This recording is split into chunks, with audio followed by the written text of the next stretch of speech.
Hi guys, welcome to my video, and in this video we will discuss the DNA replication. DNA replication, also known as semi-conservative replication, is the process by which DNA is essentially doubled. It is an important process that takes place within the dividing cells.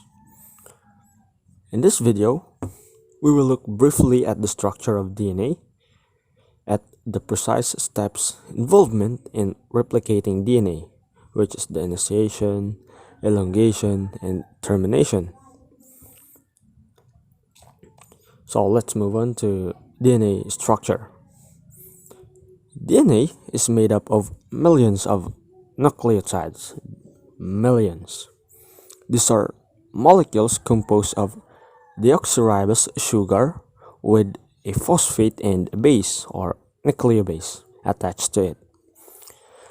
These nucleotides are attached to each other in strands via phosphodiester bonds to form a sugar phosphate backbone. The bond formed is between the third carbon atom of the deoxyribose sugar of one nucleotide, henceforth known as the 3', and the fifth carbon atom of another sugar on the next nucleotide is known as the 5'. There are two strands running in opposite, or remember, it is an anti-parallel directions to each other. These are attached to each other throughout the length of the strand through the bases on each nucleotide.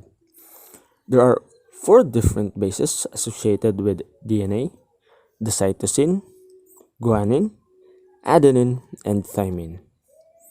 In normal DNA strands, cytosine binds guanine and adenine binds to thymine. The two strands together form a double helix, the familiar double helix of DNA. Let's move on to the stages of replication. DNA replication can be thought of in 3 stages: the initiation, elongation, and termination. The first one, in initiation, is the DNA is synthesized and initiated at particular points within the DNA strand, known as origins, which are specific coding regions, and these origins are targeted by initiator proteins, which go on to recruit more proteins that help aid the replication process, forming a replication process around the DNA origin. These are multiple origin sites, and when replication of DNA begins, these sites are referred to as replication forks. With the help of enzymes of name topoisomerase, it breaks the backbone of temporarily and so that it could be unwound, and the backbone and back together at the end of the process, but not actually together. Within the replication complex is the enzyme DNA helicase. This enzyme is responsible of unwinding the double helix by destroying hydrogen bonds and exposes each other of the 2 strands so that they can use as a template for replication. It does this by hydrolyzing the ATP used to form the bands between the nucleobases, therefore breaking the bond holding the 2 strands together. The DNA primase is another enzyme that is important in DNA replication. It synthesizes a small RNA primer which acts as a kickstarter for DNA polymerase. DNA polymerase is another enzyme that is ultimately responsible for the creation and expansion of the new strands of DNA. In elongation, once the DNA polymerase has attached to the original and zipped two strands of DNA, an example the template strands. It is able to start synthesizing the new DNA to match the templates. It is essential to note that DNA polymerase is only able to extend the primer by adding free nucleotides to the 3' end. One of the templates is read in a 3' to 5' direction, since the DNA is anti-parallel. So it means that the new strand will be formed in 5' to 3' direction, opposite to the original. This newly formed strand is referred to as the leading strand. Along this strand, DNA primase only needs to synthesize an RNA primer once. At the beginning, to initiate DNA polymerase, this is because DNA polymerase is able to extend the new DNA strand by reading the template 3' to 5' synthesizing in a 5' to 3' direction as noted above. However, the other template strand, the lagging strand, is anti-parallel and is therefore read in a 5' to 3' direction as original. Continuous DNA synthesis, as in the leading strand, would need to be in the 3' to 5' direction respectively, which is impossible as we cannot add bases to the 5' and end. Instead, as the helix unwinds, RNA primers are added to the newly exposed bases on the lagging strand and DNA. Lagging strand and DNA. DNA synthesis occurs in fragments, but still in the 5' to 3' direction as before. This fragment is known as Okazaki fragments.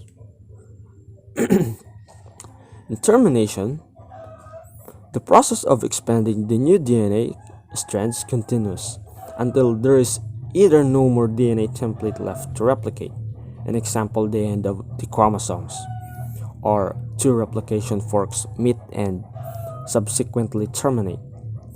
The meeting of two replication forks is not regulated and happens randomly along the course of the chromosome. Once DNA synthesis has finished, it is important that the newly synthesized strands are bound and stabilized. With regards to lagging strands, two enzymes are needed to achieve this. RNase hydrogen removes the RNA primer that is at the beginning of each Okazaki fragment, and DNA ligase joins fragments together to create one complete strand. So this process happens very accurate. So let's take a look in a sickle cell anemia, which is a disease that makes error in replicating DNA. So the sickle cell anemia is an autosomal recessive condition which is caused by a single cell substitution in which only one base is changed for another. In some cases, this can result in silent mutation in which the overall gene is not affected. However, in this disease such as sickle cell anemia, it results in the strand coding for a different protein. In this case, an adenine base is swapped for a thymine base in one of the genes coding for hemoglobin. This results in glutamic acid being replaced by valine.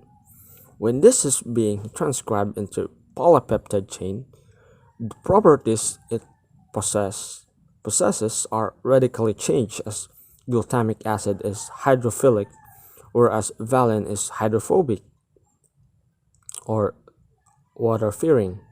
This hydrophobic region results in hemoglobin having an abnormal structures that can cause blockage of capillaries, leading to ischemia and potential necrosis of tissues and organs. This is known as vaso-occlusive crisis. These crises are typically managed with a variety of pain medication, including opioids and NSAIDs, depending on the severity. Red blood cells transfusions may be required in emergencies, for example, if the blockage occurs in the lungs. So, and all this happened because of just one swap of one base. So this is how cell replicates. It is more accurate. That happens in our body, in our cell. So I think that's it. Stay safe. God bless.